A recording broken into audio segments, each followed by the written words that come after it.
मेरा मुल्क आजाद कर दो, वरना मैं गुलाम मुल्क में अपनी कब्र भी बनाना पसंद नहीं करूंगा। जो बड़े बड़े कोचिंग सेंटर्स हैं, मैं नाम नहीं लेना चाहता, आकाश इंस्टीट्यूट, राउंड, वो कई लाख रुपए फीस चार्ज करते हैं। उनमें कौन बच्चे जाते हैं?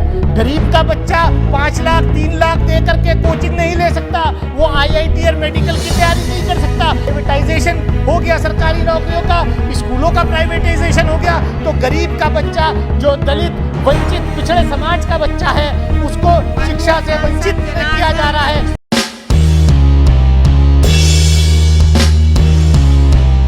मैं माननीय मंत्री जी का दर्द समझ सकता हूं, बहुत मेहनत कर रहे हैं, अच्छा काम कर रहे हैं, लेकिन वित्त मंत्रालय जितना पैसा देना चाहिए इस देश की शिक्षा के लिए, डिपार्टमेंट के लिए, अनफॉर्चुनेटली नहीं दे पा रहा है। शिक्षा का बजट बाकायदे घटाया गया है। जो आंकड़े ग्लांस किए मैंने, 59,000 से घटाकर 54,000 कर दिया। माननीय मंत्री जी को मैं ये बताना चाहता हूं कि मेरा संसदीय क्षेत्र में मैं परसों संडे के दिन दौरे पर था, एक PMGSY की सड़क का उद्घाटन, लोकार्पण करने। तो मुझे बताया कि साहब यहाँ एक स्कूल की बिल्डिंग 5 साल से बनी खड़ी है और वो दीमक खा रही है। मैं गया, मेरे आंख में भी आंसू आ गया माननीय मंत्री जी कि इतनी खूबसूरत बिल्डिंग MSDP प्रोजेक्ट के तहत, केंद्र सरकार के प्रोजेक्ट के तहत वो बनी। 5 साल हो गया अनूपपुर डिबाई देहात के अंदर, हापुड़ जिले में, और 5 साल से वहां पर एक टीचर अटैच नहीं। इतनी बढ़िया बिल्डिंग, पंखे, लैब, पूरी बिल्डिंग बहुत अच्छा, और उसको दीमक खा रही है। ये देश की राजधानी से 70 किलोमीटर दूर हमारे यहाँ शिक्षा का ये हाल है। मैं कहना चाहता हूं माननीय सभापति महोदय आपके माध्यम से कि कई सदस्यों ने कहा इस कोरोना काल में जो डिजिटल डिवाइड हुआ, हमें सच्चाई से मुंह नहीं मोड़ना चाहिए कि कितने गांव देहात में इंटरनेट काम करता है, कितने गरीब लोगों के बच्चों के पास लैपटॉप, कंप्यूटर और मोबाइल हैं कि हम पूरा डिजिटल ऑनलाइन क्लासेस करके पढ़ाई कर पाए होंगे। उनका दर्द किसी से छुपा नहीं है और कई बच्चों ने इसके लिए आत्महत्या भी की है। सभापति महोदय, मैं इतना ही कहूंगा कि देश के विश्वविद्यालयों में 6,000 टीचर्स की वैकेंसी है, और अब विश्वविद्यालय हम खोल रहे हैं, केंद्रीय विश्वविद्यालय खोल रहे हैं दिन पे दिन, लेकिन जो ऑलरेडी एग्जिस्टिंग सेंट्रल यूनिवर्सिटीज हैं उनके इंफ्रास्ट्रक्चर पर, उनकी में जो वैकेंसीज हैं, उनकी भर्तियां हम नहीं कर पा रहे हैं। मैं दिल्ली के अंदर जिस विश्वविद्यालय से मैं पढ़ के यहाँ आया हूं, जामिया मिलिया इस्लामिया के अंदर, अभी उस दिन टीचर्स एसोसिएशन का डेलीगेशन मेरे से मिला, बोले साहब हमारे जो है मेडिकल के बिल्स जो है नहीं आ पा रहे क्योंकि फंड्स नहीं है। कितनी सारी वैकेंसीज वहां पर हैं। मैं तो ये आपके माध्यम से माननीय मंत्री जी से आग्रह करूंगा कि दिल्ली के अंदर जामिया मिलिया इस्लामिया यूनिवर्सिटी जो फ्रीडम मूवमेंट का पौधा है, महात्मा गांधी के नॉन कोऑपरेशन मूवमेंट के दौरान 1920 में उसको की बुनियाद रखी गई।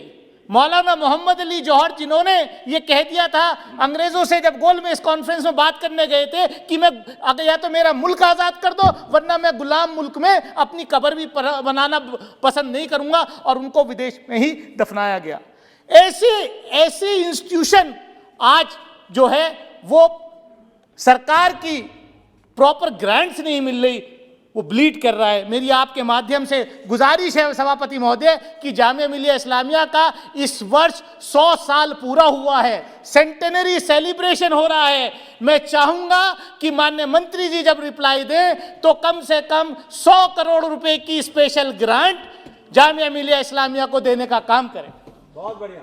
मैं सभापति महोदय, मैं बजट के दौरान अनाउंस किया गया कि 100 और सैनिक स्कूल जो हैं इस देश में बनाए जाएंगे, लेकिन सैनिक स्कूल्स जो हैं वो कौन बनाएगा?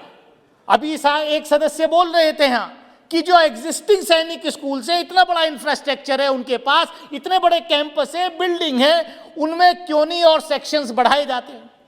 और बड़ा अजीब मामला है इस देश में माननीय सभापति महोदय कि सैनिक स्कूल्स के अंदर राइट टू इंफॉर्मेशन एक्ट के मुताबिक ईडब्ल्यूएस का रिजर्वेशन नहीं है। मैं गुजारिश करूंगा आपके माध्यम से कि माननीय मंत्री जी इसका नोट लेंगे कि देश भर में, क्योंकि केंद्र सरकार के पैसे से वो सैनिक स्कूल्स चलते हैं, जो नया प्रस्ताव 100 सैनिक स्कूल्स का आया है, मेरी आपके माध्यम से गुजारिश है कि उसमें स्टेट गवर्नमेंट्स को भी ऑन बोर्ड लें, क्योंकि ऐसा ना हो कि जो सैनिक स्कूल्स, जो नए 100 सैनिक स्कूल्स का जो आपका प्रोजेक्ट है वो आप एनजीओज के माध्यम से बनाना चाहते हैं।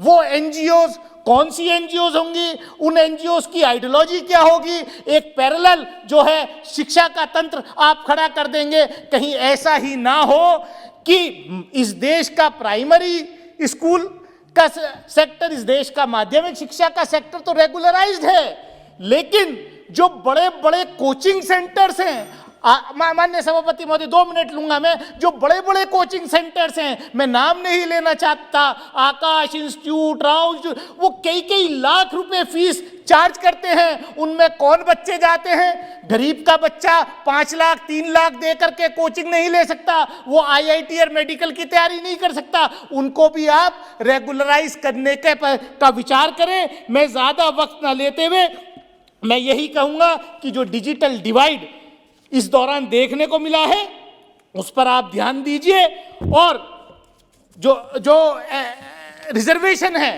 उसको प्रॉपरली उन जगहों पर जहां पर ऑलरेडी रिजर्वेशन का मकसद खत्म होता जा रहा है, प्राइवेटाइजेशन हो गया सरकारी नौकरियों का, स्कूलों का प्राइवेटाइजेशन हो गया, तो गरीब का बच्चा, जो दलित वंचित पिछड़े समाज का बच्चा है, उसको शिक्षा से वंचित किया जा रहा है। मैं इन्हीं शब्दों के साथ, इसी उम्मीद के साथ कि मैंने जो कुछ सुझाव दिए उन पर माननीय मंत्री जी जो है अपने जवाब में कुछ कहेंगे। बहुत बहुत शुक्रिया।